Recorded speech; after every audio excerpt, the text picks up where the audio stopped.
Langit Jakarta mendung sore itu, seolah ikut merasa berat saat Nila menutup pintu apartemennya untuk terakhir kali. Tangannya gemetar, bukan karena lelah, tapi karena resah. Di depan lift, Restu menunggunya sambil merapikan tas selempangnya. Senyumnya hangat, tapi mata pria itu menyiratkan hal lain. Mungkin gugup, mungkin juga enggan. "Udah siap?" tanya Restu sambil mengambil koper dari tangan istrinya. Nila mengangguk. "Siap nggak siap? Harus dijalani." Mereka tak banyak bicara selama turun ke parkiran. Pindah ke desa bukanlah keputusan yang mudah, apalagi buat Nila. Ia lahir dan besar di kota. Hiruk-pikuk, kemacetan, dan dering notifikasi di ponsel adalah hal-hal yang justru membuatnya merasa hidup. Tapi sejak krisis ekonomi melanda usaha mereka, dan setelah Ibu Restu, Bu Keni, terus-menerus membujuk, akhirnya mereka setuju pindah ke rumah peninggalan ayah Restu, di sebuah desa kecil di pinggiran Jawa Tengah. Sebelum berangkat, 4 sahabat mereka datang mengantar. Tommy, sahabat lama Restu yang nyaris selalu jadi tempat curhatnya. Sari dan Kartika, teman kerja sekaligus sahabat Nila sejak kuliah. Serta Dwi, tetangga yang sudah seperti kakak sendiri. "Kalau kalian butuh apa-apa, langsung kabarin, ya," ujar Kartika sambil memeluk Nila. "Desa tuh nggak selalu kayak di film horor, kok," tambah Tommy bercanda, walau nada suaranya agak sumbang. "Tapi tetep, jaga-jaga aja." Ucapan itu membuat Nila tersenyum kecut. Ia tak tahu harus menganggap itu lelucon atau peringatan. Perjalanan menuju desa berlangsung lebih panjang dari yang mereka kira. Dari tol menuju jalan kecil, lalu masuk rute yang hanya bisa dilalui satu mobil. Semakin jauh mereka melaju, sinyal hilang, udara semakin lembab, dan langit makin kelabu. Nila memandang keluar jendela. Pepohonan tinggi mengapit jalan sempit itu, seperti menonton kedatangan mereka dalam diam. "Rumahnya dekat hutan, ya?" tanyanya pelan. Restu mengangguk, sambil tetap fokus menyetir. "Dulu waktu kecil, aku sering main ke sini, tapi udah lama banget nggak nengok." Sesampainya di sana, rumah tua itu berdiri sepi di atas tanah yang sedikit lebih tinggi dari jalan desa. Ket dindingnya mengelupas. Beberapa genteng terlihat miring, tapi halaman depannya bersih, seperti ada yang masih merawatnya diam-diam. Kata ibu, Pak Murji kadang suka nyapu halaman, jelas Restu saat mereka turun dari mobil. Namun Nila tak menanggapi. Ia terpaku menatap salah satu jendela di lantai 2. Jendela itu tertutup rapat, tapi ia merasa ada sesuatu di baliknya. Bukan bayangan, bukan pantulan cahaya, tapi tatapan. Malam harinya, mereka tidur di kamar depan. Udara dingin menusuk tulang, meski mereka sudah memakai 2 selimut. Restu tertidur lebih dulu. Nila tidak. Ia masih mendengarkan suara-suara malam, angin menggesek genteng, ranting jatuh, dan bisikan halus entah dari mana. "Nila."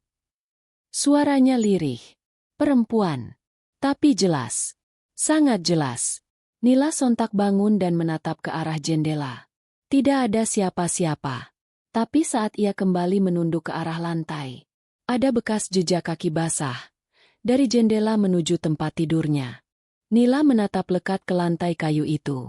Jejak kaki basah, berukuran kecil, seperti milik anak-anak, terpampang jelas, meski mereka tak memiliki anak. Jejak itu mengarah lurus dari jendela menuju sisi tempat tidur, tepat di tempatnya berdiri sekarang. Ia menghela napas, mencoba menenangkan dirinya. "Mungkin bekas kakiku sendiri," bisiknya, meski jelas ia tahu itu tak masuk akal. Ia belum pernah membuka jendela, dan lantai kamar itu kering sejak mereka tiba. Perlahan, ia mendekati jendela. Ia buka tirai. Tak ada apa-apa di luar. Hanya pekatnya malam dan pohon-pohon yang diam seperti patung. Tapi saat tirai bergoyang karena hembusan angin, ia mencium aroma samar, bau tanah basah dan bunga melati layu. Tubuhnya menggigil. Ia kembali ke tempat tidur dan membangunkan Restu dengan pelan. Mas, bangun." Restu membuka mata setengah sadar. "Kenapa?" Aku dengar suara orang manggil namaku tadi." Terus, Lihat jejak kaki di lantai. Restu langsung duduk. Jejak? Mana? Tapi saat ia menoleh ke lantai, jejak itu sudah hilang. Lantai itu kering, seolah tak pernah ada apapun di sana. Nila kebingungan. Tadi jelas banget. Mas, aku nggak halusinasi. Restu mengelus punggungnya lembut. Mungkin kamu kecapean. Sayang. Wajar. Tadi kita perjalanan jauh. Udah, coba tidur lagi ya. Meski dipeluk Restu, rasa dingin itu tetap menempel di kulitnya. Tapi ia memejamkan mata, berusaha percaya bahwa itu hanya ilusi. Pagi menjelang, disambut kabut tipis yang menyelimuti halaman rumah.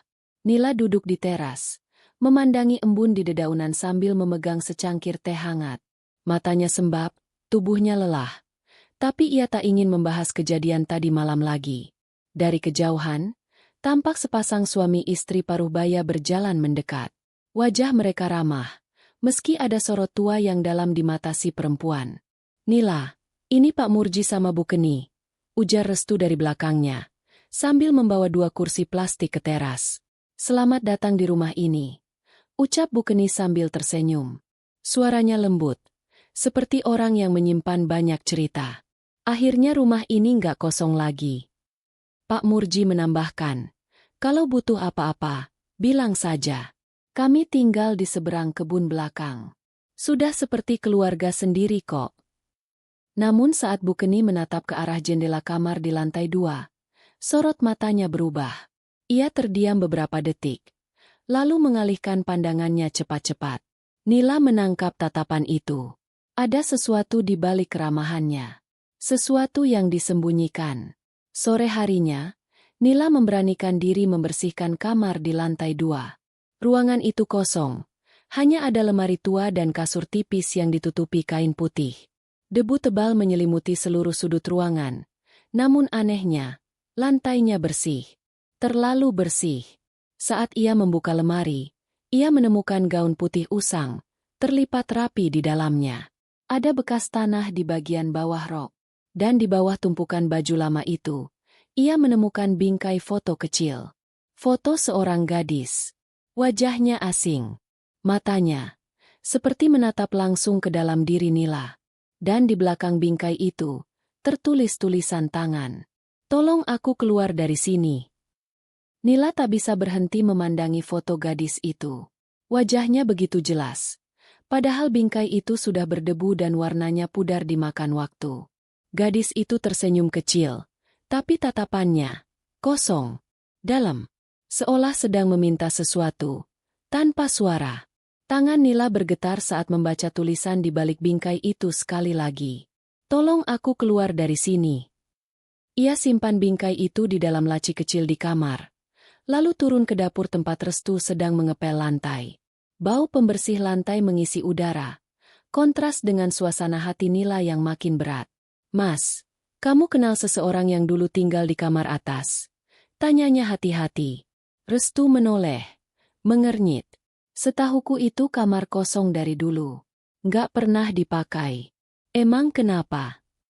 Aku nemu foto di lemari. Cewek, cantik, masih muda. Di belakangnya ada tulisan. Kayak permintaan tolong. Restu terdiam sesaat. Boleh aku lihat fotonya nanti? Nila mengangguk, tapi di dalam hatinya muncul keraguan. Entah kenapa, ia merasa ada hal yang sebaiknya tidak ia tunjukkan dulu. Bahkan pada Restu. Sore itu, mereka kedatangan tamu tak terduga, Sari dan Tommy. Kita lagi ada acara kantor di kota sebelah, sekalian mampir. Kata Sari sambil memeluk Nila. Takut kamu stres di desa sendirian. Wah, senangnya. Nila langsung lebih cerah, tapi saat ia melihat ke arah jendela lantai 2, cahaya keceriaan itu padam seketika. Tirai jendela itu, yang seharusnya tertutup, sekarang sedikit terbuka. Dan Nila yakin, untuk sepersekian detik, ada wajah pucat yang menatap dari balik kaca. Malam tiba. Mereka berkumpul di ruang tengah, berbincang sambil minum teh. Sari dan Tommy bercerita tentang kejadian lucu di kantor. Mencoba membuat suasana lebih hidup. Tapi pikiran Nila terus terpusat pada foto itu. Dan pandangan dari jendela. Ada yang aneh di rumah ini, Sar. Bisik Nila saat mereka ke dapur berdua. Sari menoleh dengan serius. Aneh gimana? Kayak, ada yang ngikutin. Kayak, rumah ini simpan sesuatu. Semalam aku dengar suara. Terus sekarang, aku lihat wajah di jendela kamar atas. Sari menggenggam tangan Nila. Kamu yakin bukan karena capek? Nila menggeleng. Terlalu nyata. Dan, ada satu hal lagi. Ia lalu menunjukkan foto gadis yang ditemukannya kepada Sari. Temannya itu menatap lekat-lekat, lalu mengernyit. Aku, kayak pernah lihat wajah ini deh. Serius? Sari mengangguk pelan. Tapi aku lupa di mana. Mungkin di internet. Atau koran lama. Setelah teman-temannya tidur, Nila duduk sendirian di depan meja. Rasa kantuk tak kunjung datang. Pikirannya melayang. Kembali pada mimpi aneh malam pertama. Ia ambil kembali foto itu. Kali ini, ia perhatikan lebih dalam. Di pojok bawah foto, ada coretan kecil. Hampir tak terlihat. Tapi jelas saat diamati dari dekat. Ratna, 2006. Ratna. Bisik Nila. Nama yang entah kenapa, terasa asing. Tapi meninggalkan jejak perih di dadanya. Dan malam itu, untuk kedua kalinya, ia bermimpi. Tapi kali ini, mimpi itu jauh lebih jelas. Ia berada di kamar atas. Sama seperti aslinya. Tapi di tengah kamar itu, berdiri gadis dalam foto. Gaun putihnya kotor. Matanya merah dan kosong. Tapi mulutnya terbuka. Dan ia berkata, "Aku nggak mati. Aku dikubur hidup-hidup." Nila terbangun sambil berteriak. Dan dari arah jendela, ada suara ketukan 3 kali. Tok, tok, tok. Ketukan di jendela itu seperti gema di telinga Nila. Ia tak berani mendekat. Tubuhnya masih gemetar setelah mimpi yang terasa terlalu nyata. Nafasnya memburu. Kulitnya dingin. Ia pandangi jam dinding. Pukul 2.57 dini hari. Lagi. Angka yang sama. Waktu yang sama. Ketukan itu selalu datang di jam itu. Ia perlahan bangkit dari tempat tidur. Menatap tirai jendela yang bergerak pelan seolah disentuh angin. Tapi jendela itu tertutup rapat. Tidak mungkin ada angin dari luar. Nggak mungkin. Ini bukan mimpi lagi. Bisik Nila. Ia mendekat, menahan napas, lalu menarik tirai dengan cepat. Kosong. Hanya kegelapan malam dan suara serangga. Namun tepat saat ia berbalik, ia melihat bayangan putih berdiri di cermin lemari, meski tak ada siapapun di belakangnya. Pagi harinya, Sari menemukan Nila duduk di dapur dengan mata sembab. "Kamu mimpi lagi?" tanya Sari sambil menuangkan teh ke cangkir. Nila mengangguk. Tapi kayaknya bukan cuma mimpi. "Sar, aku ngerasa Ratna itu benar-benar pernah tinggal di sini. Dan dia belum pergi." Ratna. Nama di balik foto itu. Sari terdiam. Lalu membuka ponselnya. Mencoba mencari sinyal. Tak ada. Aku penasaran banget siapa dia. Mungkin ada arsip lama atau berita tentang dia. Tiba-tiba, dari arah ruang tamu terdengar suara Restu tertawa kecil. Bercanda dengan Tommy yang baru bangun tidur. Suasana sejenak menjadi normal. Tapi di dalam hati Nila, awan gelap masih menggantung.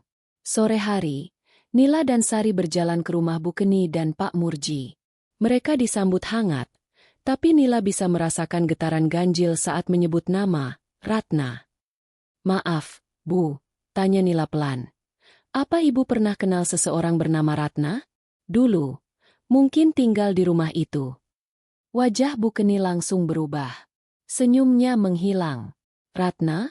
ulangnya pelan, seakan tak yakin ingin menjawab. Pak Murji menoleh dengan pandangan yang lebih serius. "Kenapa nanya itu? Enduk." "Ada fotonya di lemari kamar atas," kata Nila jujur. "Dan ada tulisan minta tolong." Pak Murji menarik napas panjang. Dulu, memang ada anak gadis yang bantu-bantu di rumah itu. Namanya Ratna. Cantik, pendiam. Tapi dia hilang. Nila menegang. Hilang? Maksudnya? Suatu malam, dia pergi dan gak pernah balik. Orang tuanya di kampung lain, katanya nyari-nyari. Tapi gak ada yang tahu kemana dia. Waktu itu masih tahun 2006. Polisi juga gak nemu petunjuk apa-apa. Bu Keni menunduk. Suaranya gemetar. Waktu Ratna hilang, rumah itu mulai sepi. Sejak itu, suasananya berubah. Kadang kami dengar suara langkah tengah malam, kursi yang digeser sendiri. Tapi kami pikir, cuma perasaan. Nila merasa darahnya membeku. Semua kepingan mulai menyatu. Ratna tidak pergi. Ratna mungkin masih di rumah itu. Malamnya, Nila tak bisa tidur. Ia kembali naik ke kamar atas. Kali ini sendirian. Hanya dengan senter di tangan. Ia buka laci tempat menyimpan foto Ratna. Tapi ada sesuatu yang berubah. Foto itu sobek. Sobek tepat di bagian mata Ratna. Dan di bawahnya, sepotong kertas lusuh yang seingat Nila tidak pernah ia simpan di situ. Tulisannya, "Aku belum tenang. Kuburanku ada di tempat yang kalian sebut taman belakang." Nila menjatuhkan kertas itu. Taman belakang rumah adalah tempat satu-satunya yang belum pernah ia sentuh. Hujan turun pelan malam itu, membasahi tanah yang sejak sore tak henti mengundang pandangan Nila. Taman belakang rumah itu luas, ditumbuhi semak liar, pohon belimbing tua, dan rumput yang tak pernah dipotong rapi. Nila berdiri di balik tirai jendela dapur, memandangi taman yang disinari temaram lampu gantung kuning redup. Di benaknya hanya satu pertanyaan, di mana kuburan Ratna? Ia tahu, malam ini, ia harus ke sana. Pukul 11 malam.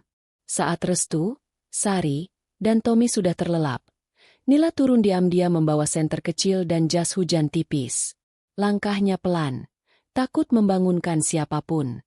Tapi yang lebih ia takutkan, apa yang akan ia temukan. Begitu membuka pintu belakang, angin dingin menyergap tubuhnya. Bau tanah basah bercampur aroma bunga melati menyambutnya lagi. Aroma yang sama seperti malam-malam sebelumnya. Aroma yang mulai ia kenali sebagai jejak Ratna. Langkah Nila terhenti saat ia sampai di bawah pohon belimbing. Tepat di sana, rumput tumbuh aneh, melengkung membentuk bulatan samar. Seperti pernah digali, lalu ditutup kembali. Seperti kuburan tanpa nisan. Ia menyalakan senter, dan perlahan, mulai menggali dengan tangan. Tanahnya lembut, basah, dan setelah beberapa sentimeter, jarinya menyentuh sesuatu. Sesuatu yang bukan batu, bukan kayu, tapi kain.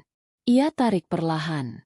Sebuah gaun putih usang, penuh tanah, mirip dengan yang ada di dalam lemari. Tapi ini, jauh lebih busuk. Tiba-tiba, angin berhenti. Udara terasa berat. Dan dari belakangnya, terdengar suara perempuan. Lirih, parau. Jangan bangunkan aku, kalau kau belum siap menerima dosanya. Nila berbalik cepat. Tidak ada siapa-siapa. Tapi saat menoleh kembali ke lubang tanah itu, gaun putih tadi sudah hilang. Panik dan gemetar, Nila kembali ke rumah. Begitu sampai di dapur, ia hampir menabrak Restu yang berdiri dengan wajah bingung. "Nila, kamu dari mana?" Nila terdiam. Matanya memerah, tubuhnya basah kuyup. Ia ingin jujur, tapi juga takut Restu tak percaya. Aku ke taman belakang. Aku nemu sesuatu. Mas, beneran ada yang dikubur di sana." Restu memegang pundaknya. "Apa maksudmu?" Nila menangis. "Aku yakin itu Ratna. Dia nggak hilang. Dia dikubur hidup-hidup. Dan sekarang dia minta kita buka semuanya." Pagi harinya, Sari menghubungi temannya yang bekerja sebagai jurnalis lokal, Kartika, dan meminta bantuan untuk menelusuri nama Ratna tahun 2006. Mereka bertemu diam-diam di warung kopi dekat pasar. Kartika membuka laptop tuanya, lalu mengetik cepat. Beberapa menit kemudian, ia membuka artikel lama, tahun 2006, dari koran daerah. Remaja perempuan hilang secara misterius. Terakhir dilihat di rumah majikannya. Wajah di artikel itu Sama persis dengan foto Ratna. Dan alamat terakhir yang tercatat adalah rumah yang sekarang dihuni Nila dan Restu. Malam kembali datang. Nila mencoba tidur, tapi sulit. Suaranya kembali terdengar. Tangisan, bisikan, dan ketukan. Tok, tok, tok. Kali ini, bukan dari jendela, tapi dari bawah tempat tidur. Malam terasa panjang, lebih panjang dari biasanya. Nila mematung di tempat tidur. Jantungnya berdetak kencang. Suara ketukan dari bawah ranjang masih terngiang. Pelan, tapi konsisten. Tok, tok, tok. Ia menatap Restu yang tertidur di sampingnya. Tak terganggu sama sekali. Seolah suara itu hanya untuk Nila. Seolah hanya dia yang dipilih untuk mendengarnya. Dengan napas tertahan, Nila duduk perlahan dan menunduk. Matanya mengintip ke kolong ranjang. Gelap. Tapi ketika matanya menyesuaikan, dia melihatnya. Sepasang tangan pucat mencengkeram lantai kayu. Kuku-kukunya panjang dan hitam. Dan tepat sebelum Nila bisa menjerit, sepasang mata merah menatap balik dari kegelapan. Kembalikan yang mereka ambil dariku. Suara itu terdengar langsung di dalam kepalanya. Bukan dari telinga, tapi lebih seperti bisikan batin. Nila terjatuh ke belakang, mengguncang tempat tidur dan membangunkan Restu. Nila, kamu kenapa? Dia di sini, di bawah kasur. Mas, aku lihat. Restu langsung memeriksa ke bawah ranjang. Tapi, kosong. Tak ada apa-apa selain debu dan keheningan. Nila, kamu mimpi kali. Aku nggak mimpi. Dia bicara ke aku. Dia bilang, kembalikan yang mereka ambil darinya. Restu terdiam. Wajahnya mulai khawatir. Bukan karena hantu, tapi karena keadaan mental Nila yang makin tak stabil di matanya. Keesokan paginya, Sari dan Tommy pamit pulang. Tapi sebelum pergi, Sari memeluk Nila erat. Kalau kamu butuh bantuan, kabari ya. Aku percaya sama kamu, Nil, dan aku juga ngerasa ada yang benar-benar nggak beres di rumah ini. Setelah mereka pergi, Nila kembali membuka laptop milik Restu. Ia mencari lebih banyak tentang kasus Ratna, tapi semua arsip digital berhenti di satu berita tahun 2006 itu. Sampai kemudian, muncul komentar di forum horor lokal yang membuat darahnya membeku. Aku dulu tinggal di desa itu. Waktu Ratna hilang, aku dengar orang bilang dia bukan cuma pembantu, katanya.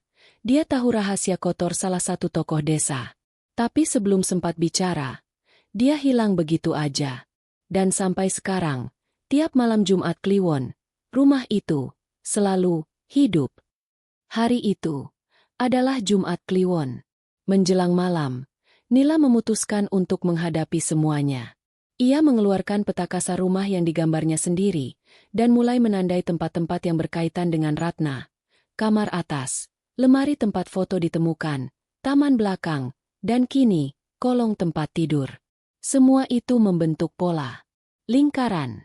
Seolah Ratna tidak hanya minta ditemukan, tapi juga ingin diritualkan kembali. Pukul 2.50 malam itu, Nila duduk di kamar atas seorang diri, ditemani lilin dan segelas air putih. Ia mulai membaca doa-doa pelindung yang diajarkan ibunya dulu, meski ia tahu, ini lebih dari sekadar gangguan biasa. Tepat pukul 2.57, angin berhembus pelan ke dalam kamar, padahal semua jendela tertutup. Lilin bergoyang, lalu mati tiba-tiba. Dan dalam gelap, Nila kembali mendengar suara Ratna. Tapi kali ini, lebih jelas, lebih dekat. Kau harus tahu, siapa yang menguburku. Dia masih hidup. Dia melihatmu, setiap hari. Nila tercekat. Siapa? Bisiknya dalam hati. Dan suara itu menjawab, satu nama, Murji. Mata Nila masih terbuka lebar. Namanya masih berputar-putar di kepalanya. Murji. Pak Murji. Sosok yang selama ini tampak ramah, penuh senyum, dan sering mengantar pisang dari kebunnya saat pagi. Tapi suara Ratna tadi malam tak bisa ia abaikan. Dia masih hidup.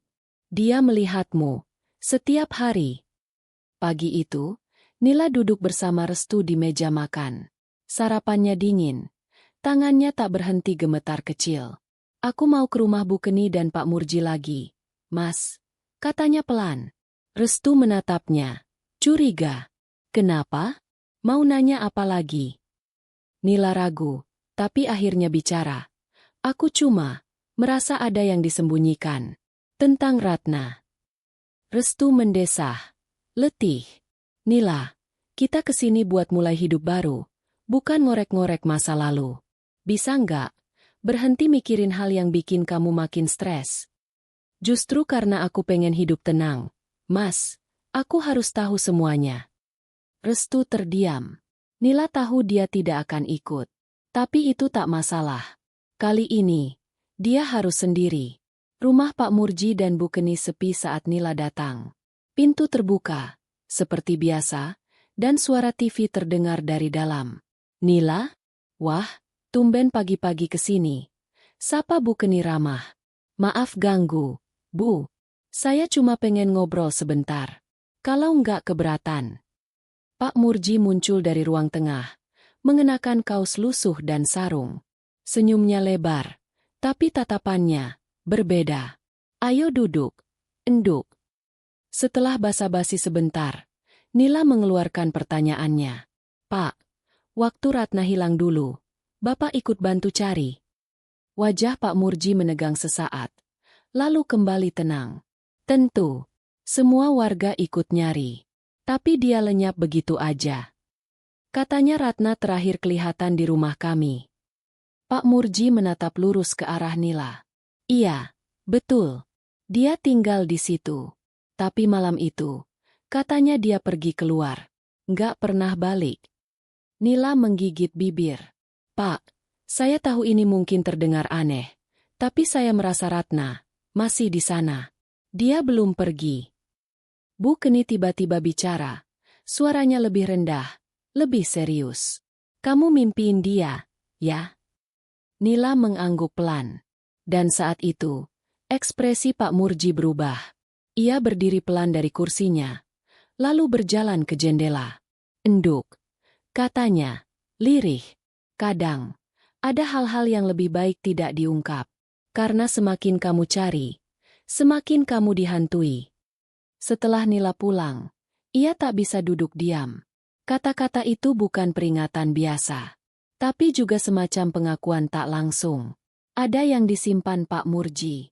Sesuatu yang mungkin bisa mengubah segalanya. Sore harinya, Nila mengunjungi Kartika, si jurnalis, dan menceritakan semuanya. Kartika langsung tertarik. Aku bisa bantu cari info lebih lanjut soal Pak Murji. Tapi kita harus hati-hati. Orang sebaik apapun, kalau punya masa lalu kelam, bisa jadi ancaman kalau rahasianya nyaris terbongkar. Dan benar saja. Malam itu, saat Nila baru saja hendak tidur, suara langkah kaki terdengar di halaman. Ia mengintip lewat tirai. Pak Murji berdiri diam di tengah taman belakang rumahnya, menatap lurus ke arah kamar Nila. Wajahnya datar, tak membawa apa-apa. Tak bicara apa-apa, hanya diam. Setelah beberapa menit, ia berbalik dan pergi begitu saja ke dalam gelap. Nila tak bisa tidur. Ia merasa, satu demi satu lapisan topeng mulai runtuh. Dan kini, ia sadar, Ratna bukan hanya ingin ditemukan. Dia ingin keadilan. Pagi itu, rumah terasa lebih dingin dari biasanya. Langit mendung, dan suara ayam tetangga terdengar jauh. Seperti tercekik. Nila berdiri di depan jendela kamar, memandangi taman belakang. Bekas tempat ia pernah menggali kini sudah ditutup rapat oleh Restu, atas permintaan Pak Murji, katanya, demi menenangkan energi yang terganggu. Tapi justru sejak saat itu, Ratna makin sering datang. Di hari yang sama, Kartika menghubungi Nila lewat telepon dengan suara tergesa. Nil, aku nemu sesuatu. Pak Murji dulu pernah jadi kepala RT tahun 2006, tahun Ratna hilang.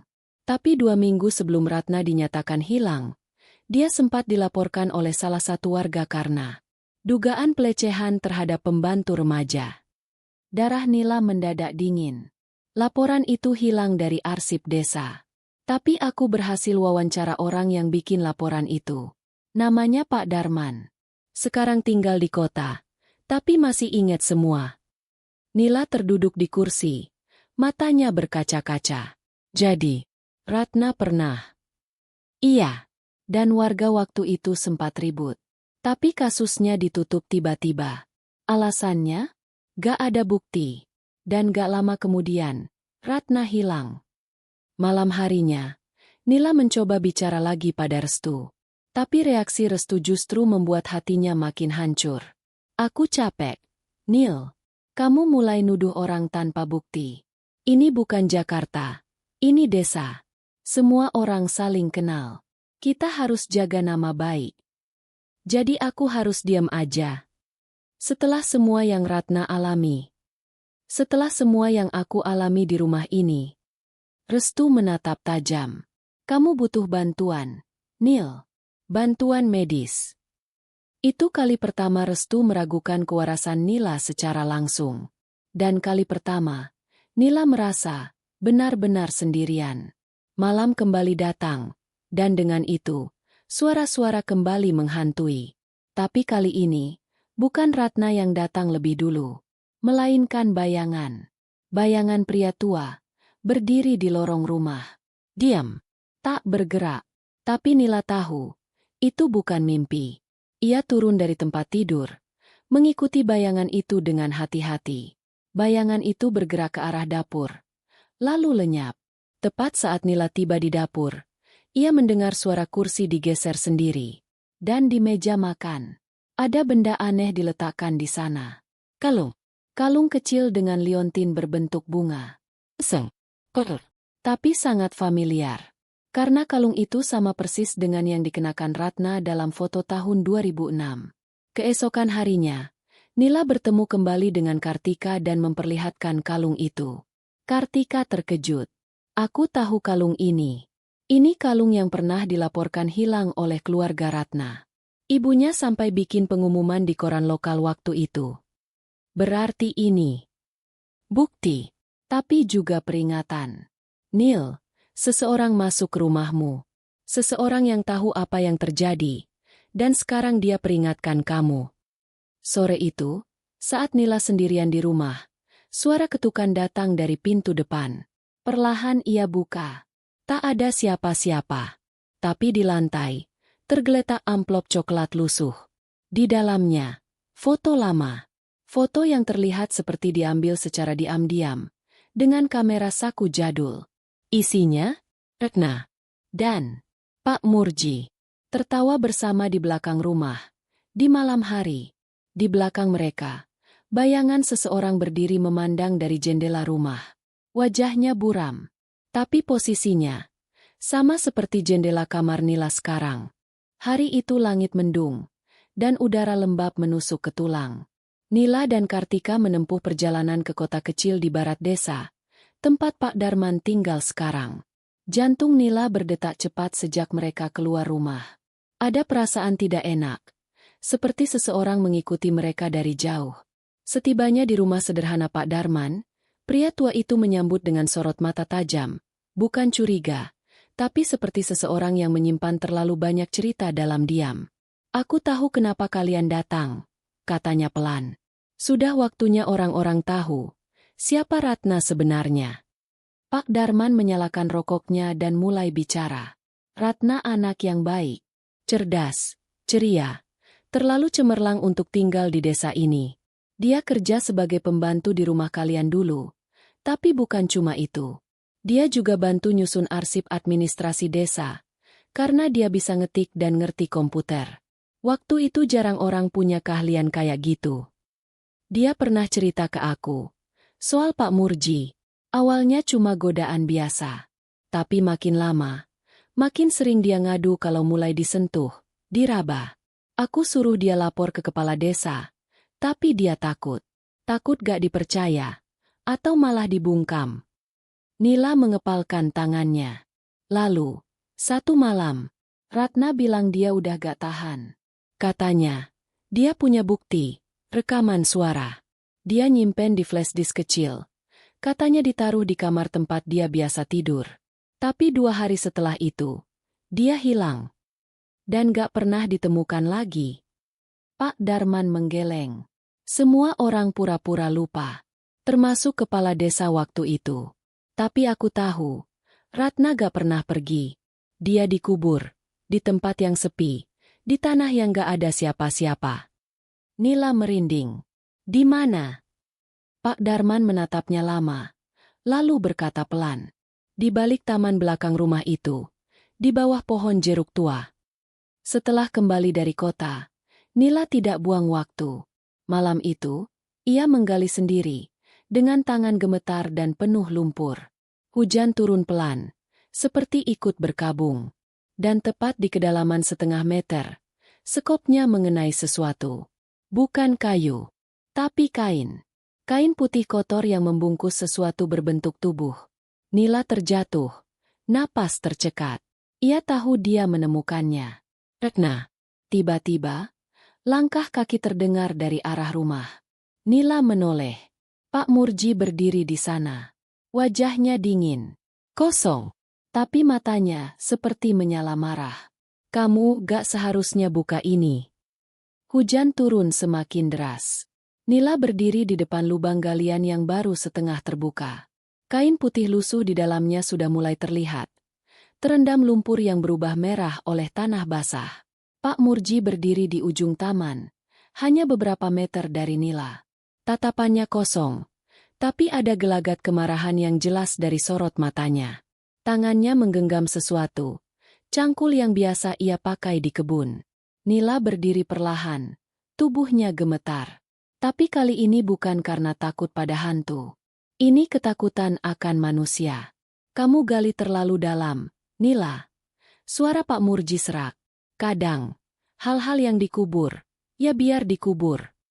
Dia bukan barang, Pak. Ucap Nila dengan suara parau. Dia anak manusia. Dia hampir ngancurin semuanya. Bentak Pak Murji. Dia mau ngadu, mau buka mulut. Kamu tahu apa yang terjadi kalau semua orang tahu? Nama saya, keluarga saya, hidup saya, hancur. Nila menatap pria itu. Tak percaya. Jadi Bapak akui. Pak Murji tak menjawab. Tapi tatapannya berkata lebih dari cukup. Tiba-tiba, suara pintu belakang rumah terbuka keras. Restu muncul. Wajahnya kebasahan.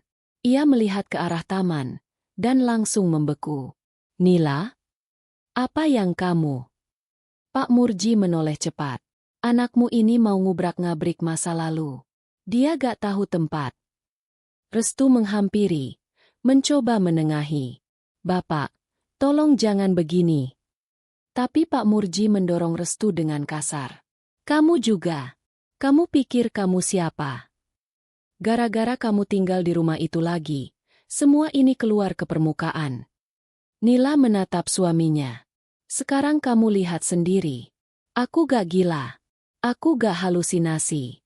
Itu mayat Ratna. Restu tak bisa berkata-kata. Mulutnya terbuka. Napasnya tercekat. Saat ketegangan memuncak, petir menyambar tak jauh dari taman. Dan tiba-tiba lampu rumah mati. Gelap. Hanya tersisa suara hujan, desiran angin, dan napas tercekat. Kemudian, terdengar suara lain. Tertawa kecil. Perempuan. Di belakang mereka. Pak Murji langsung menoleh. Wajahnya pucat. Enggak mungkin. Dari balik pepohonan, muncul bayangan seorang gadis.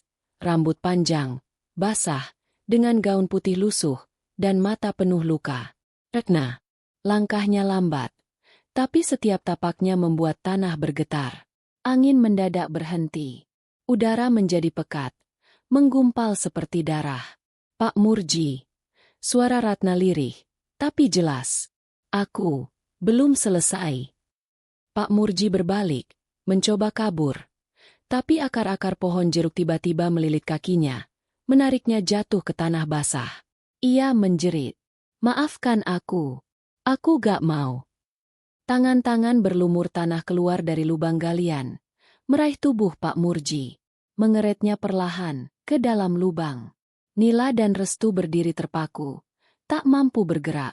Sebelum tubuh Pak Murji benar-benar lenyap, Ratna menoleh ke arah Nila. Senyum lembut terukir di wajahnya. Tapi matanya masih menyimpan luka yang dalam. Terima kasih, Nila. Dan kemudian, semuanya hening. Pagi menjelang. Langit perlahan memerah. Taman yang semalam penuh kekacauan, kini tampak seperti tak terjadi apa-apa. Lubang itu telah tertutup rapat, seperti tak pernah digali. Pak Murji menghilang. Dan untuk pertama kalinya, suara-suara di malam hari lenyap. Pagi itu, desa Gegerjati mulai beraktivitas seperti biasa. Warga keluar rumah, menyapu halaman, menggiring ternak ke ladang. Tapi ada satu hal yang berbeda. Pak Murji menghilang. Restu duduk di ruang tamu, tatapannya kosong. Sejak semalam, ia belum tidur. Nila menyeduhkan teh hangat, lalu duduk di sampingnya. Mereka belum berbicara banyak sejak kejadian malam itu. Kamu percaya sekarang? Bisik Nila pelan. Restu mengangguk pelan. Wajahnya sendu. Aku gak bisa bohong lagi. Semua yang kamu bilang, semuanya benar. Tapi apa yang harus kita lakukan sekarang? Gak mungkin kita lapor polisi dan bilang, ayah saya ditelan tanah setelah dihantui arwah pembantunya sendiri. Nila hanya diam. Ada rasa lega, tapi juga kekosongan. Dan anehnya, malam ini terasa lebih sunyi dari sebelumnya. Tapi ketenangan itu tak bertahan lama. Siang hari, warga mulai bertanya-tanya. Beberapa dari mereka datang ke rumah mencari Pak Murji. Salah satunya Bu Sari, tetangga dekat yang dikenal cerewet. Ia mengetuk pintu rumah sambil membawa kue ketan. Bu Nila, Pak Restu, maaf ganggu. Mau nanya, Bapak Murji kemana ya? Tadi pagi ada warga bilang lihat dia keluar rumah malam-malam sendirian. Terus hilang gitu aja. Restu mencoba tersenyum. Mungkin ke kota, Bu. Biasa kontrol kesehatan. Kan suka mendadak. Tapi seharusnya pamit dulu ya. Kan orang sini banyak yang masih nganggep dia tokoh penting. Nila menelan ludah. Ia sadar, desa ini penuh mata. Dan mereka sedang memperhatikan. Malam harinya, Nila mendapat pesan dari Kartika. Nil, kamu masih simpan foto-foto dari amplop itu? Aku mau telusuri ke siapa foto itu pertama kali dikirim. Ini bisa jadi alat bukti kuat. Dan satu lagi, kamu harus hati-hati. Aku dengar-dengar, ada yang mulai curiga sama kamu. Mereka bilang kamu bawa sial. Setelah pesan itu, Nila kembali duduk di kamar.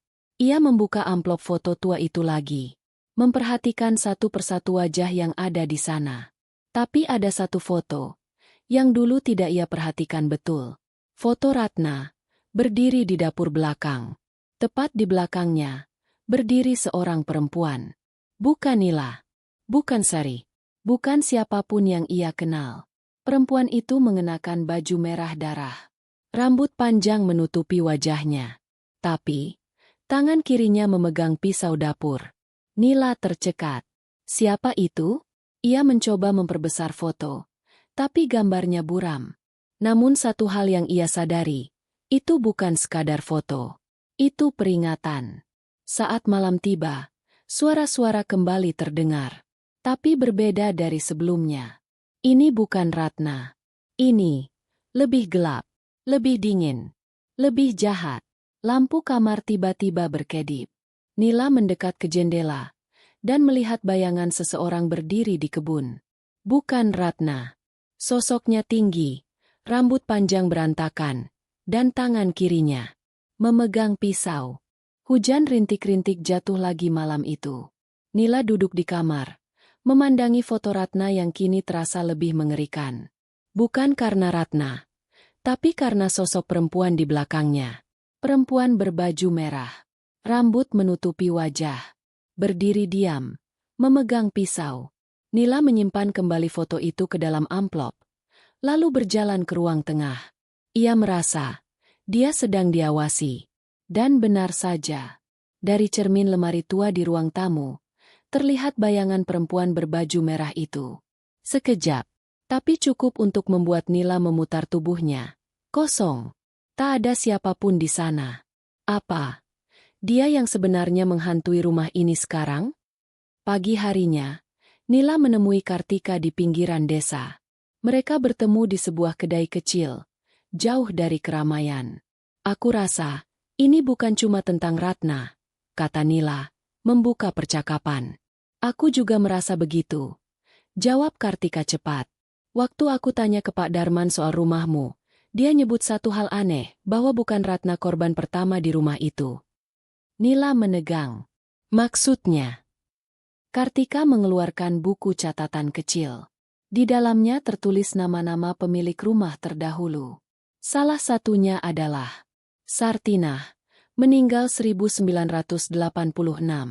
Ditemukan tewas di sumur belakang rumah.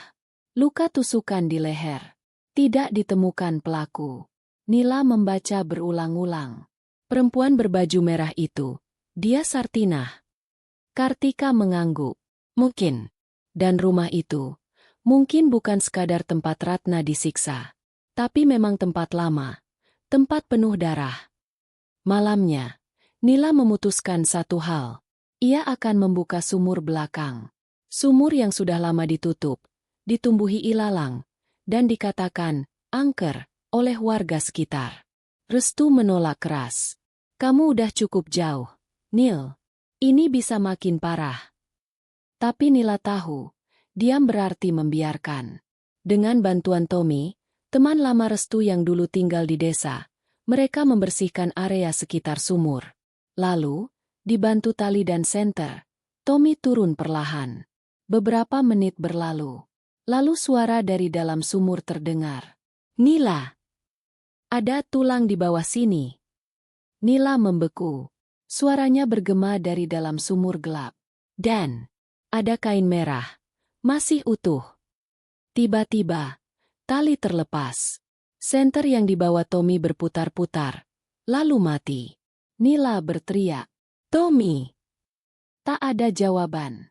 Dan dari dalam sumur itu, terdengar suara perempuan berbisik. Akhirnya, ada yang ingat aku. Seketika itu juga, asap hitam pekat keluar dari dalam sumur, menyebar ke seluruh pekarangan belakang. Di antara kabut itu, muncul sosok tinggi, dengan gaun merah berlumur darah. Matanya hitam. Tangannya masih menggenggam pisau. Bukan cuma Ratna yang dibunuh di rumah ini. Aku juga. Dan aku masih lapar. Akan keadilan. Tommy belum ditemukan. Sudah 2 hari sejak sumur itu dibuka. Warga membantu mencari, tapi yang tersisa hanya kain merah dan senter rusak. Tak ada jejak tubuh. Tak ada suara. Nila mulai merasakan sesuatu yang aneh di rumah. Piring pecah sendiri saat ia melewati dapur. Cermin kamar mandi retak membentuk pola wajah. Dan yang paling menyeramkan, di dinding kamar, tertulis dengan darah. Jangan sebut nama itu malam hari. Restu mulai panik. Kita harus pergi. Nil, ini udah di luar nalar. Bahkan arwah Ratna pun gak seperti ini lebih jahat. Tapi Nila menatap suaminya dengan mata sayu. Kalau kita pergi sekarang, semua ini akan terus terulang. Sartinah akan tetap menghantui siapapun yang tinggal di sini. Kita harus tahu apa yang sebenarnya terjadi padanya. Restu menggeleng. Kamu gak ngerti. Bapak pernah cerita dulu ada perempuan gila yang tinggal di rumah ini. Kabarnya dia simpan dendam karena dibuang pacarnya. Lalu bunuh diri di sumur. Tapi gak ada yang tahu pasti. Warga takut. Bahkan nama Sartinah itu tabu di sini. Di tengah malam, Nila terbangun karena mendengar isak tangis. Ia bangkit perlahan, melangkah ke ruang tengah, dan melihat bayangan perempuan duduk di kursi goyang. Gaun merahnya sobek, rambutnya panjang tak terurus. Dan ia menangis. Nila mendekat. Sartinah? Perempuan itu mengangkat wajahnya. Wajahnya rusak. Mulutnya robek seolah ditusuk dari dalam. Tapi matanya menatap seperti meminta sesuatu. Kau dengar aku. Tapi yang lain, diam. Aku dikubur dalam. Tapi bukan karena bunuh diri. Aku dibunuh oleh seseorang yang kalian hormati. Tiba-tiba suara pintu terbuka keras. Restu berlari ke arah Nila. "Nil, jangan bicara sama dia. Jangan sebut namanya malam-malam. Itu bisa bikin dia." Brak! Semua jendela rumah pecah serentak. Lampu padam. Dan dari setiap sudut rumah, terdengar tawa melengking. Bukan tawa manusia, tapi tawa luka. Tawa dendam. Nila terdorong ke lantai. Darah menetes dari langit-langit. Dan dari balik lorong gelap, muncul sosok anak kecil. Anak perempuan. Umurnya sekitar 5 tahun. Rambut dikuncir 2. Tapi wajahnya sama seperti Sartinah. Dia mendekat dan berkata, "Bu, ibu aku bukan pembunuh. Tapi dia dijadikan tumbal. Yang bunuh dia orang yang kamu panggil, ibu." Nila membeku. "Keni?" Anak kecil itu mengangguk, dan perlahan menghilang dalam kabut merah. Besok paginya, Nila duduk sendiri di depan teras. Matanya merah, wajahnya pucat. Ia memegang foto lama milik Ratna, dan menulis nama di baliknya. Sartinah bukan bunuh diri. Dia dijadikan tumbal oleh Keni. Pagi itu, Nila mendatangi Kartika dengan wajah tegang. "Kartika, aku tahu siapa dalangnya. Aku tahu siapa yang bunuh Sartinah." Kartika menghela napas dalam. Ia sudah menebak arah pembicaraan ini sejak awal. Tapi satu hal yang membuatnya heran. Kenapa sekarang baru terungkap? Kenapa semua arwah itu menunggu begitu lama untuk bicara? Nila menjawab. Suaranya bergetar.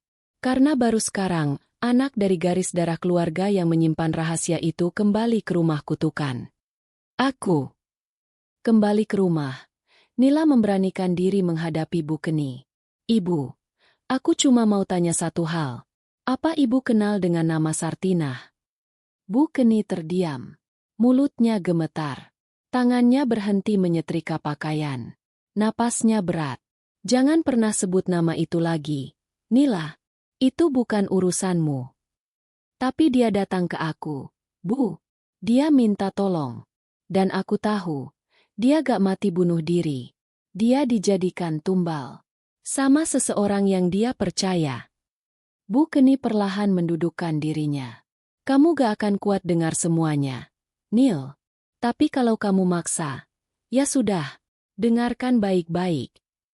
Dulu, waktu aku baru menikah sama bapakmu, keluarga kami miskin. Hidup pas-pasan, gak punya lahan, gak punya kehormatan di mata warga. Lalu kami diperkenalkan sama seseorang, dukun dari lereng Gunung Ranjang. Dia bilang, kalau kami ingin dihormati, ingin punya kekayaan dan kuasa, kami harus kasih tumbal perempuan suci. Waktu itu, ada satu pembantu baru cantik, muda, baik, setia.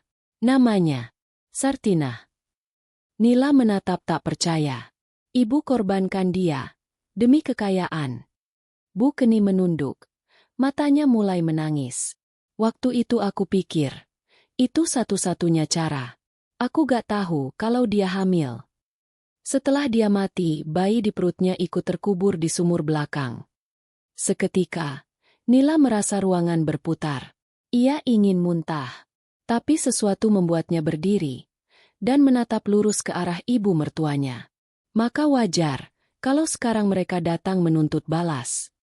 Dan semua dimulai dari rumah ini. Tiba-tiba, lampu rumah mati. Guncangan terasa dari lantai bawah.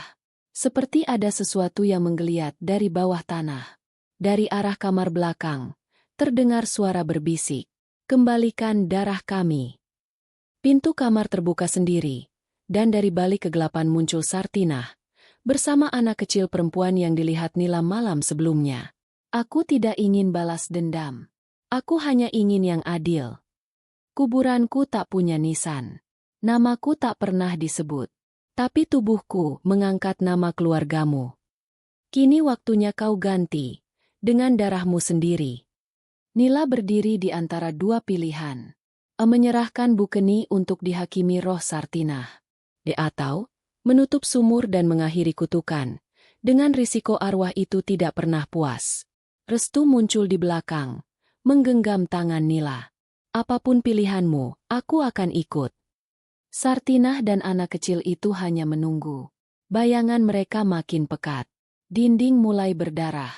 Lantai mulai retak. Waktu hampir habis. Malam itu sepi. Tapi bukan sepi yang damai. Melainkan sepi yang terasa seperti jantung berhenti berdetak. Nila berdiri di hadapan Sartinah dan anak kecil itu. Sementara Bukeni bersimpuh di lantai. Tubuhnya gemetar. Wajahnya basah oleh air mata. Kalau yang kalian inginkan adalah keadilan, ambillah dia, kata Nila lirih. Restu terkejut.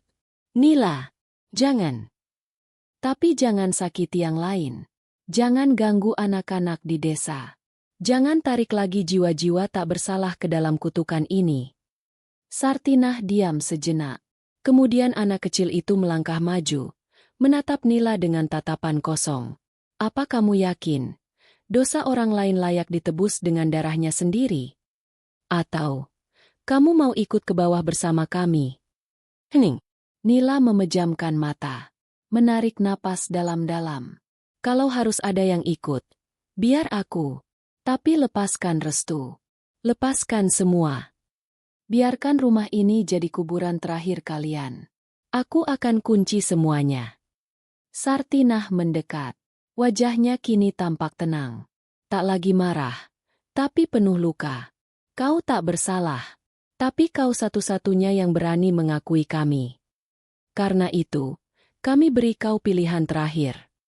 Tiba-tiba, lantai di bawah Bukeni retak. Tanah terbelah, dan dari dalamnya keluar asap hitam yang menyerap tubuhnya perlahan-lahan. Bukeni menjerit, tapi bukan kesakitan. Ketakutan. Ampun, ampun, aku cuma ikut-ikutan waktu itu. Yang suruh aku juga bapakmu. Nil, jangan bawa aku ke sana. Tapi semuanya sudah terlambat. Tubuhnya tenggelam ke dalam tanah. Dan ketika seluruh tubuhnya tertelan oleh bumi, semua jadi hening. Sartinah perlahan mundur. Anak kecil itu ikut menggenggam tangannya. Kini kami utuh. Kini kami diam. Kunci sumur. Dan jangan pernah bangunkan kami lagi. Begitu mereka menghilang, rumah itu kembali normal. Cahaya pagi menerobos masuk. Lantai yang retak menutup kembali. Angin pagi menyapa sejuk.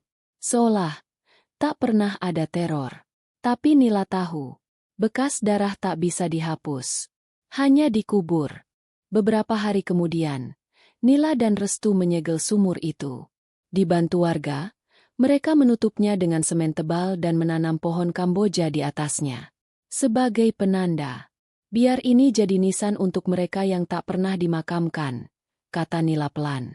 Sore itu, saat langit mulai jingga, Nila duduk sendiri di teras rumah, menatap langit. Tiba-tiba, angin berhembus lembut, dan dari balik bisikan angin itu, terdengar suara kecil. Terima kasih. Nila menatap sekeliling. Tak ada siapa-siapa. Tapi ia tersenyum. Untuk pertama kalinya dalam waktu yang sangat lama. Sudah seminggu sejak sumur itu ditutup. Rumah mereka kini terasa lebih tenang. Bahkan Restu mulai tidur tanpa mimpi buruk. Tapi Nila tak sama lagi. Ia kerap berdiri lama di depan sumur yang sudah disemen. Hanya memandangi pohon Kamboja di atasnya. Kadang malam hari, ia bicara sendiri di sana. Seolah masih berbicara dengan Sartinah. Sari yang datang berkunjung pun merasa khawatir. Nil, kamu gak bisa terus-terusan begini. Kamu udah nyelametin semua orang. Kamu udah cukup, istirahatlah. Nila hanya tersenyum samar.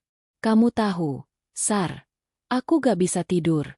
Karena setiap aku pejam mata, aku dengar suara anak kecil nyanyi lagu Nina Bobo.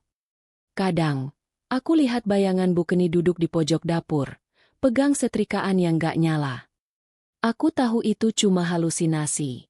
Tapi rasanya, rumah ini belum selesai sama aku.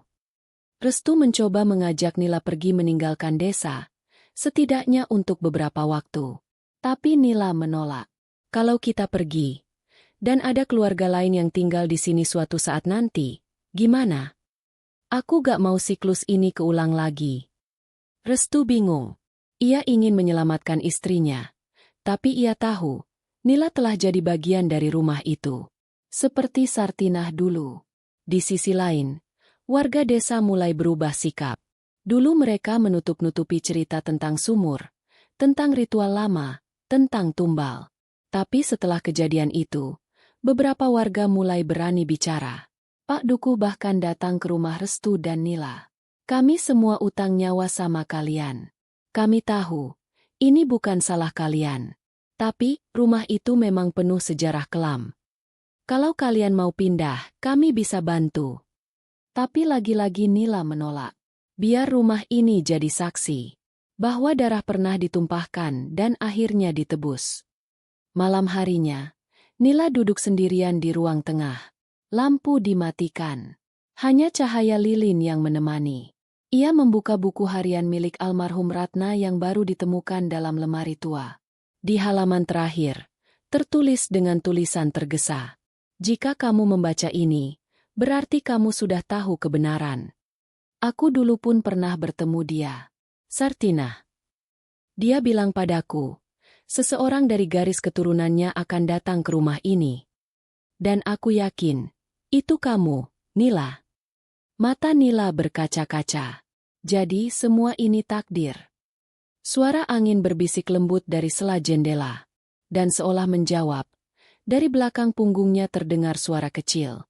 Takdir, atau hutang darah, yang harus dibayar tuntas. Nila menoleh. Tapi tak ada siapa-siapa. Hanya bayangannya sendiri di cermin, yang kali ini tersenyum padanya. Hari-hari berlalu. Tapi rasa dingin di dalam rumah tak pernah benar-benar pergi. Nila mencoba menjalani hidup normal, memasak, membersihkan rumah, berkebun. Tapi setiap sudut rumah seperti menyimpan mata tak kasat mata yang mengawasinya. Suatu sore, saat ia sedang mencuci piring, Nila mendengar suara ketukan lembut di pintu belakang. Tok, tok, tok, pelan, tapi teratur. Ketika ia buka pintu itu, tak ada siapa-siapa. Hanya secari kertas lusuh yang terjatuh di depan pintu. Ia buka, dan di dalamnya tertulis tulisan tangan yang dikenalinya. Kau belum benar-benar membebaskan kami. Nila langsung memikirkan Ratna. Tapi Ratna sudah meninggal 2 tahun lalu. Ia masuk ke kamar, membuka buku harian Ratna yang ia temukan sebelumnya. Di sela-sela halaman belakang, ada potongan foto tua. Dalam foto itu, Sartinah berdiri bersama seorang perempuan lain. Matanya membelalak.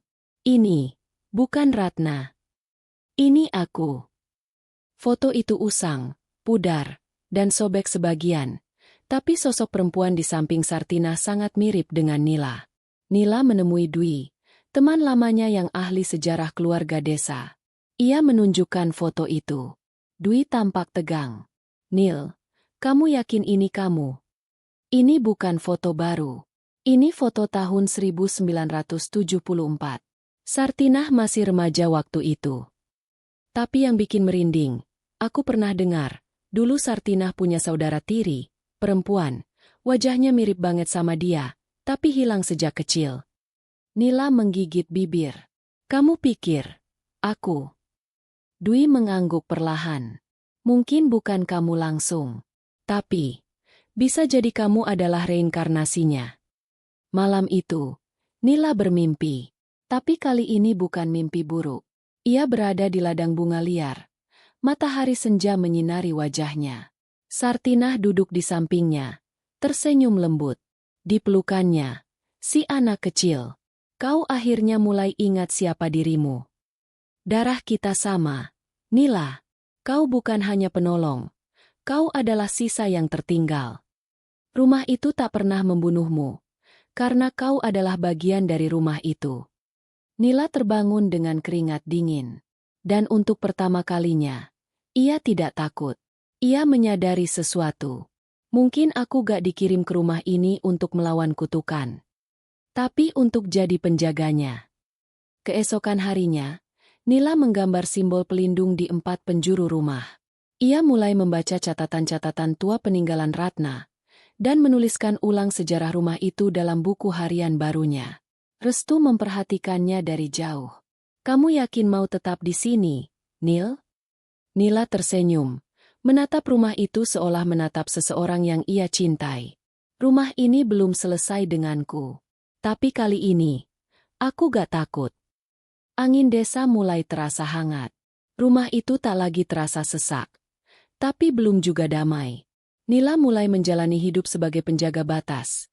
Tak hanya batas dunia manusia dan arwah, tapi juga batas antara masa lalu dan masa depan. Ia mulai menggali sejarah rumah tua itu, satu demi satu. Suatu malam, Nila menemukan sebuah laci tersembunyi di bawah lantai dapur. Di dalamnya, terdapat gulungan kertas tua yang hampir hancur karena usia. Ia membukanya perlahan, dan menemukan catatan ritual pemanggilan, lengkap dengan nama-nama korban. Ada 5 nama. Semuanya perempuan. Dan salah satunya adalah Sartinah. Mata Nila membelalak. Sartinah, bukan pelaku. Dia korban. Ia segera memanggil Dwi dan Tommy, 2 temannya yang dulu sempat membantunya mencari tahu sejarah desa. Setelah mencocokkan nama-nama itu dengan arsip desa, mereka menemukan kesamaan pola. Kelima nama itu menghilang pada bulan yang sama, dan semuanya adalah perempuan dari keluarga terpandang. Tommy menambahkan, ada satu hal lagi. Nama pemimpin ritualnya waktu itu adalah Murji. Dwi menatap Nila dengan cemas. Itu ayah mertuamu, kan? Nila hanya menunduk. Dalam hati, ia tahu, kebenaran selalu lebih menakutkan dari kutukan. Malamnya, Nila duduk di teras. Lilin menyala di sekeliling rumah.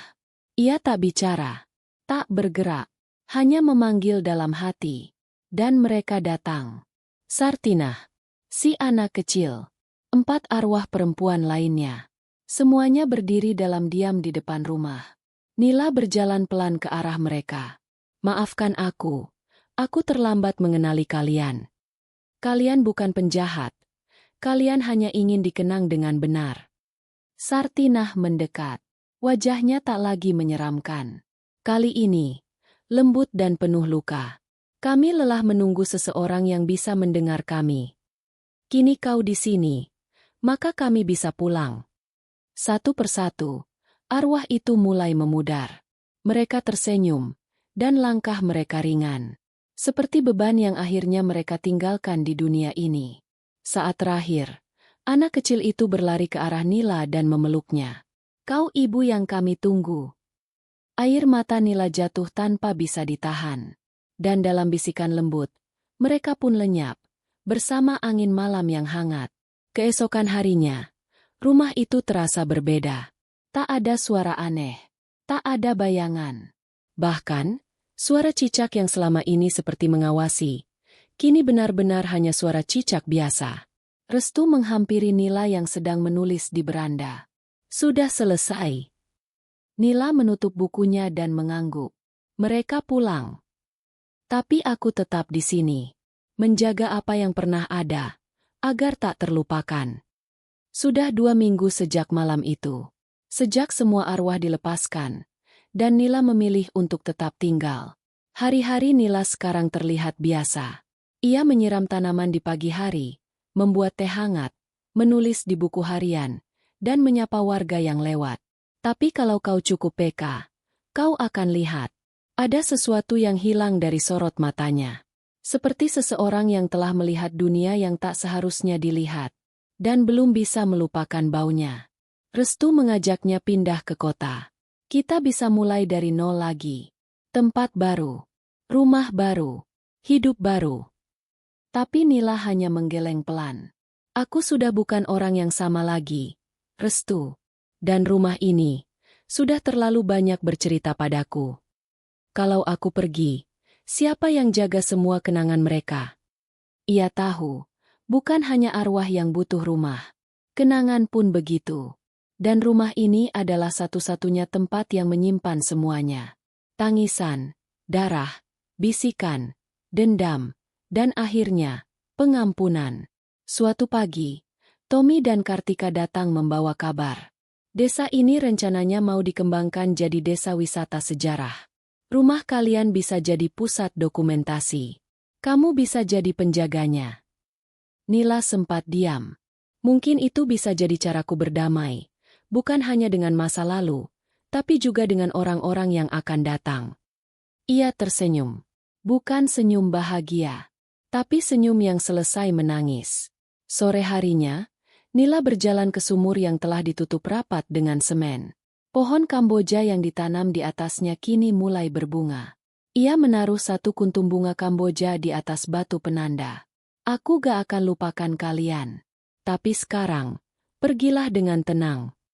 Dan saat angin sore menyapu rambutnya, ia seperti mendengar suara lembut dari kejauhan. Terima kasih, karena tak melupakan kami. Nila menatap rumah itu sekali lagi. Bukan lagi dengan takut. Bukan juga dengan marah. Tapi dengan rasa sayang. Karena akhirnya, ia tahu, rumah ini bukan tempat kutukan. Tapi tempat semua jiwa yang terluka, terakhir kali dipeluk.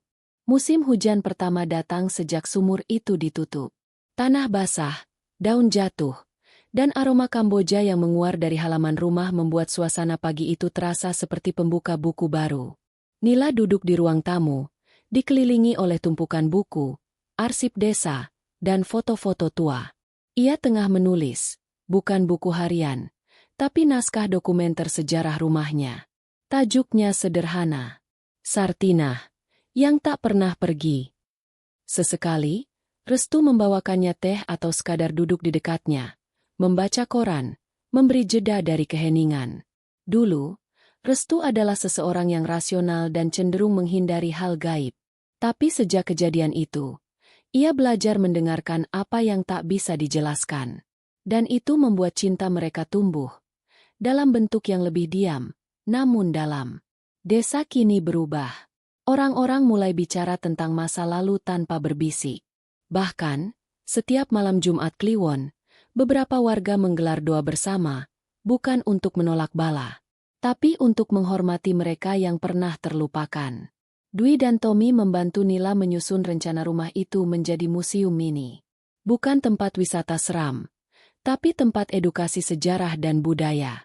Suatu hari, seorang anak kecil dari desa bertanya pada Nila, "Bu, rumah ini beneran ada hantunya, ya?" Nila tersenyum, menatap anak itu dan menjawab lembut, "Dulu pernah, tapi bukan hantu yang jahat. Hantu itu cuma ingin didengar.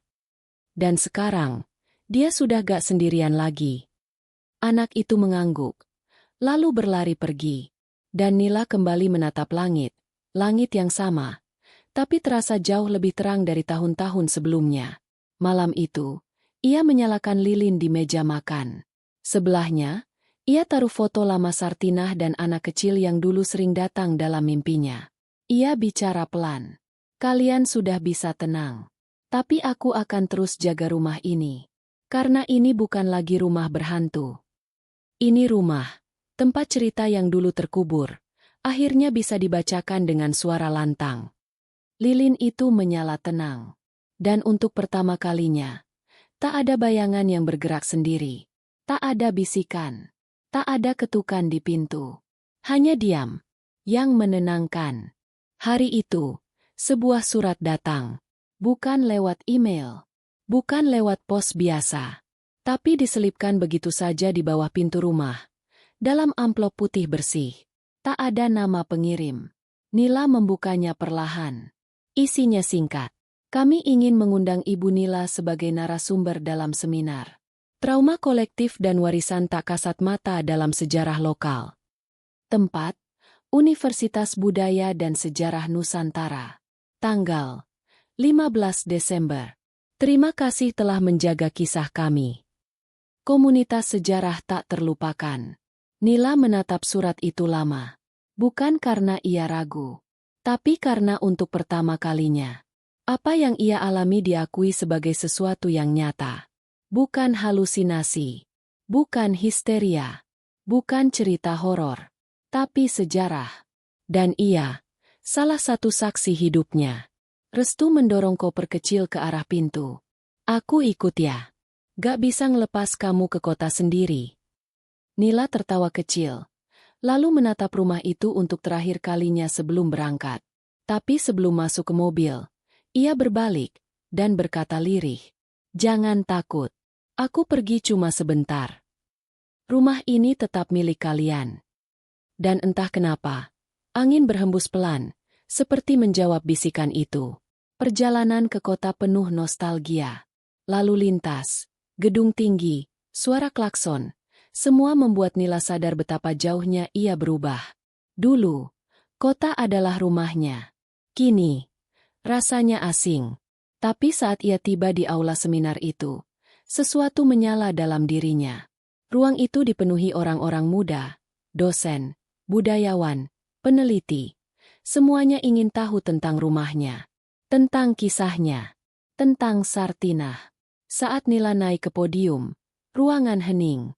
Ia melihat ke arah para peserta, lalu membuka naskah. Tapi kemudian, ia menutupnya kembali. Saya gak akan bacakan naskah malam ini. Karena apa yang ingin saya bagi, bukan tulisan, tapi luka. Dulu saya kira rumah itu berhantu. Tapi sekarang saya tahu, rumah itu cuma menyimpan suara-suara yang terlalu lama dipendam. Dan saat saya mulai mendengarkan, saya pun sembuh. Ruangan itu tak bersuara, tapi matanya menangkap.